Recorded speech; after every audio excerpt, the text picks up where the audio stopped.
Yo, what's going on, friends, and welcome on back to Football Yannick. How's it going? It's been another scintillating weekend of Premier League football, and I'm back in the living room to react to some of the all the results, really.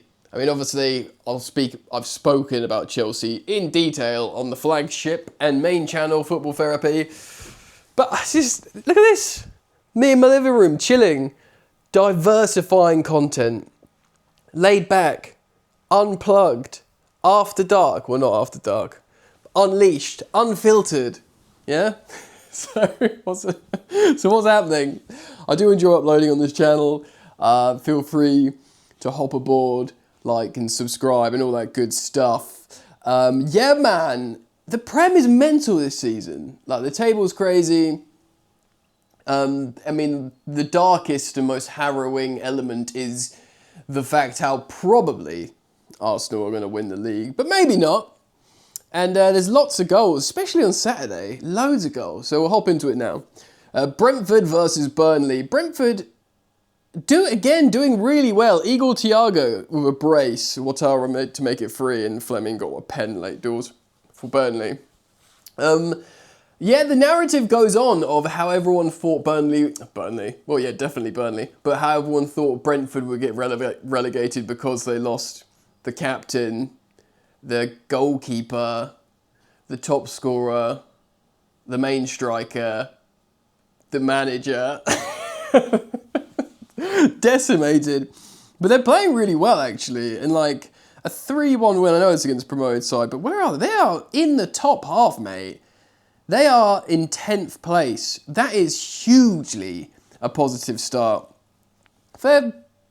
I was going to swear. I'm not swearing on YouTube. Fair play. Well done to Brentford. And yeah, they're going to stay up, mate. It's literally, if I guess now, Wolves are definitely down. Probably Burnley and Leeds. So at least one of the promoted sides will stay up. And that, of course, will be Sunderland, probably. Man City won 3-2 at Leeds. Now, it took a stoppage time winner from Philip Foden. He's back in form now.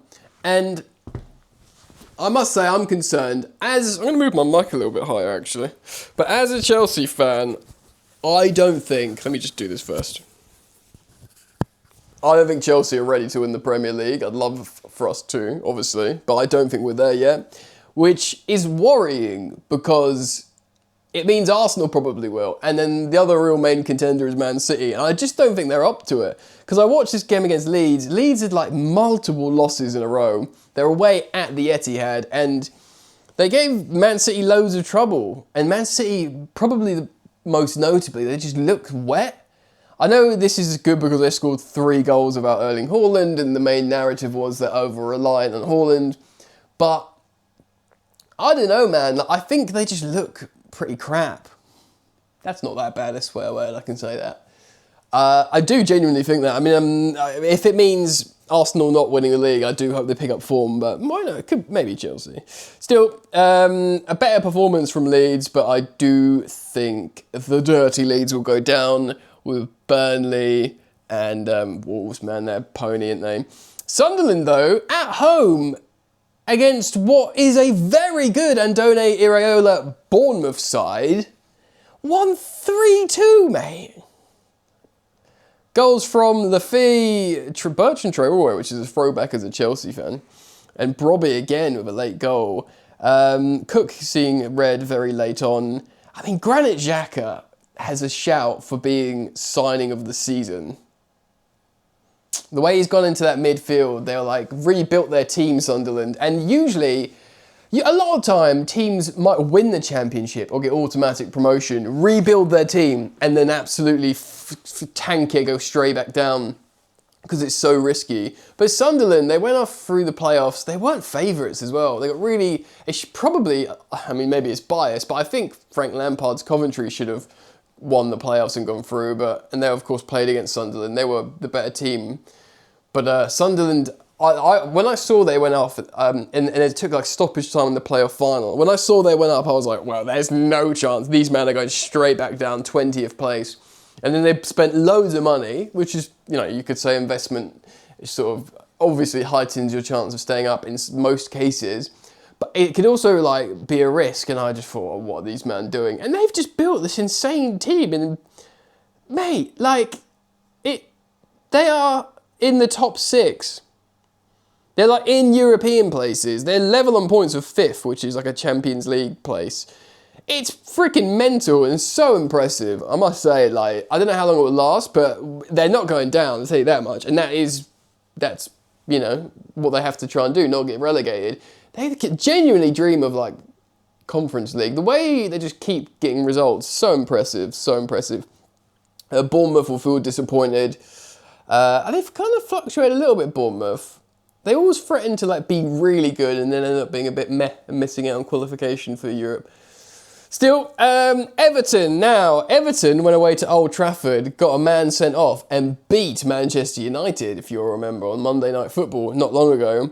So, when they're at home to often a misfiring Newcastle United, at least in the league, yeah, you think, well, Everton might beat Newcastle United. But Newcastle United won 4-1. I think they're 3-0 up at half-time. So yeah, that sort of burst that bubble. Where are they now? Newcastle are still 13th. So they had 15 points before this game. So they were misfiring, big time. And I thought they lost, didn't they lose to Marseille in the Champions League as well? So yeah, not got their so-and-so together, Newcastle. And because of Everton coming off that win, I really thought Everton might beat them. They're now level on points after losing at home to them. But yeah, 4-1 as well. That is slapped up. Voltemada again scoring. I think he's got 5 goals in 10 games, which was, you know, the Toon fans were loving the narrative. Of course, Isak yet to score at this point of the weekend. You know, so yeah, man, it was like... Dewsbury Hall scoring again, who's been a fantastic signing for Everton, but, you know, it was a consolation goal. They'd already been 3-0 up. No, they were 4-0 up at that point. At 58 minutes, it was 4-0. It's not Goodison, is it? At the Hill Dickinson Stadium, home for Everton. Dewsbury Hall, yeah, I think we got our money back on him. I think it's like 30 million, but that's a great signing for Everton, and it fits him like a glove, that club, so it's good for them.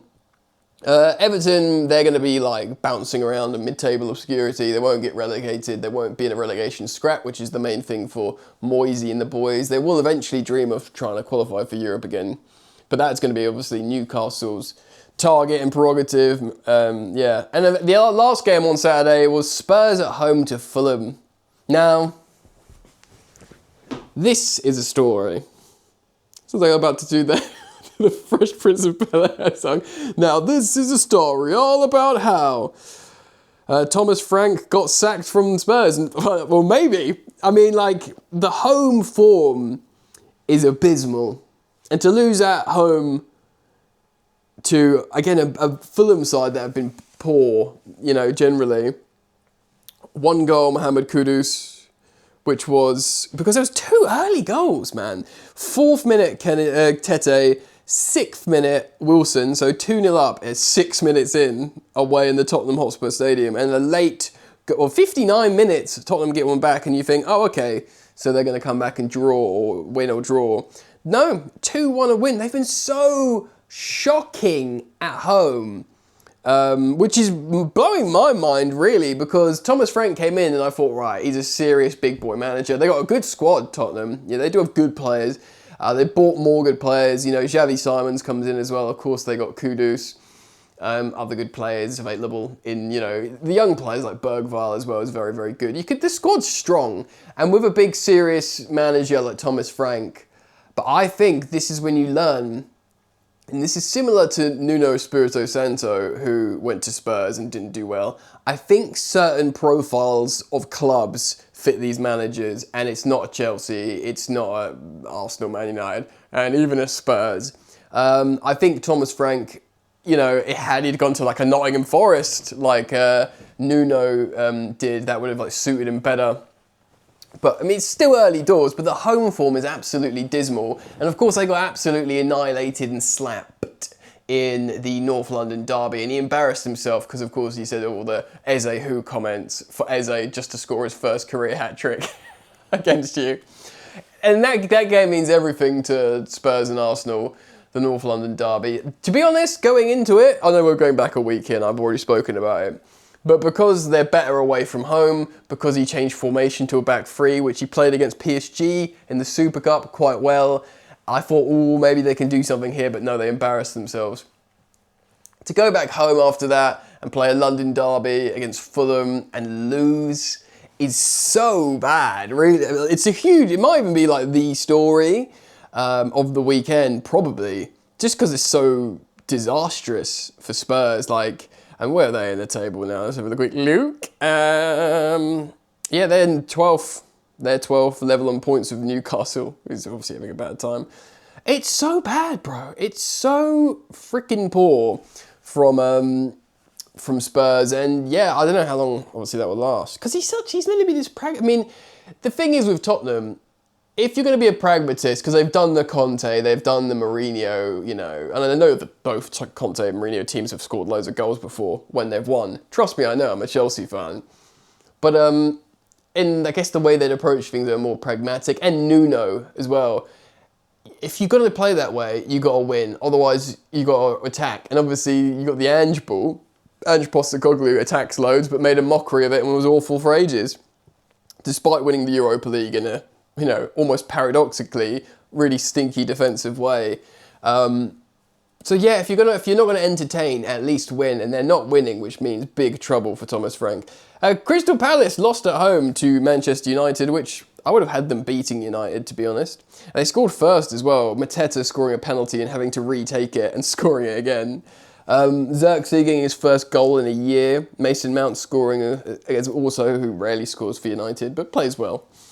I must say, like, I did think Palace would win this, but the stats are after midweek games, they always lose. They're not dealing with the Thursday football well at all. And of course, they went away to Strasbourg and lost 2-1. So I think Palace might be in trouble because they're not dealing with the Thursday football well, and they don't have the squad to rotate in and out. So big trouble, but positive for Man United. I don't think United were particularly good in this game. I think Man United might finish like in the Conference League place, which they'd probably take. Just get back in Europe. They're not good, Man United, but they're not like laughably bad anymore. Right, next up, Villa. 1-0 win at home against Wolves, which, you know, you have to absolutely win at home against Wolverhampton Wanderers at the moment. But, you know, just 1-0. It's not overly exciting. It's not overly sexy. Of course, Forest lost 2-0 at home to Brighton. They will be disappointed about this. It's tricky, isn't it? Because they've got Sean Dyche now, and he goes from, you know, beating Liverpool 3-0 at like Anfield, like these really high-profile wins, but then again, Liverpool are in absolute chaos mode.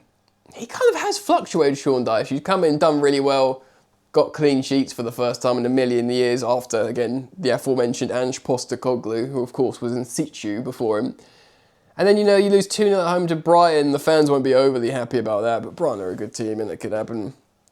Of course, Chelsea won, Arsenal won, Caicedo red card, Chelsea. I mean, I've done this to death on the main channel, but Chelsea probably got the better of it. They actually outshot Arsenal despite being a man down, and Arsenal conceded more fouls. Chelsea probably the better team, even with 10 men. And Liverpool finally get a win and stop the rot, and who does it? It's West Ham. Away in the London Stadium, Isak gets his goal. It's a really nice finish, actually. Like the way he slots it right in the corner very quickly. And then Gakpo makes sure in stoppage time, he assisted Isak as well. So goal and assist for Cody Gakpo. Two big stories here. Apart from three, Isak scored and got Premier League goal for Liverpool. So, you know, there you go. Took till basically December, but it finally happened. He'll come good, I'm pretty sure. Salah dropped, which is the big decision that he had to make, I think. And he did make it, so Mohamed Salah has dropped. It would be very interesting to see if he is just dropped now. They gave him a new contract worth like £400,000 a week. Can you leave that guy on the bench? Possibly, if it means you're going to start winning again, which is pretty crazy. If they figure out now, right, Salah's cooked, yeah, Salah's done for, you know, he goes to Saudi in the summer. The Saudi Pro League have been trying to sign him for years. You know, maybe they sell him for like £15 million and they absorb those sorts of wages. I don't know. because he'll only have a year left on his deal or whatever. So that's the second big story. And Lucas Paqueta, I didn't watch this game. I saw this on Match of the Day, but this is absolutely mental, yeah? I don't understand. Like, he gets booked for dissent, right? Rightly, because he obviously feels like there's been an injustice, and he gets in the ref's face, and he's not being like, "Excuse me, sir," and he gets booked. He is going at him. Like, it is dissent worthy of a booking. And to be honest, he gets a second booking for continued dissent, which is insane. Like, by him, because you might be thinking, oh, the ref, why is he doing that? He's already booked him for this bout of dissent, just be sensible here. But if you watch the footage back, I'm surprised he didn't get the second yellow out sooner. And to be honest, I'm surprised the West Ham teammates didn't go, "What are you doing? Stop it." I think even like Liverpool players were going to him, "What are you doing, mate? You'll get yourself sent off." And he just kept going. And yeah, Riley gets his second yellow. What a silly knobber. Do you know what I mean? It was relentless. I couldn't believe he just kept going at the ref. It was just like, he's basically going, "Send me off. Send me off. You haven't sent me off yet." No. Oh, he hasn't sent me off. Oh, I'll go back in for another try. Send me off. Send me. Do you know what I mean? It was just relentless. And yeah, it's extraordinary, really, watching it back. West Ham are pony, ain't they? And they won't be in a relegation battle, but they'll be at the bottom of the table somewhere. Anyway, it's actual really exciting stuff. I really enjoyed it. And yeah, it's a really fascinating season in terms of how close it is. Obviously, it will spread out more as time goes on. But let me know your thoughts. Let me know in the comments section. Thank you for liking and subscribing. And if you want more of these preview, review style videos, because I enjoy doing them. All right, mate. Peace.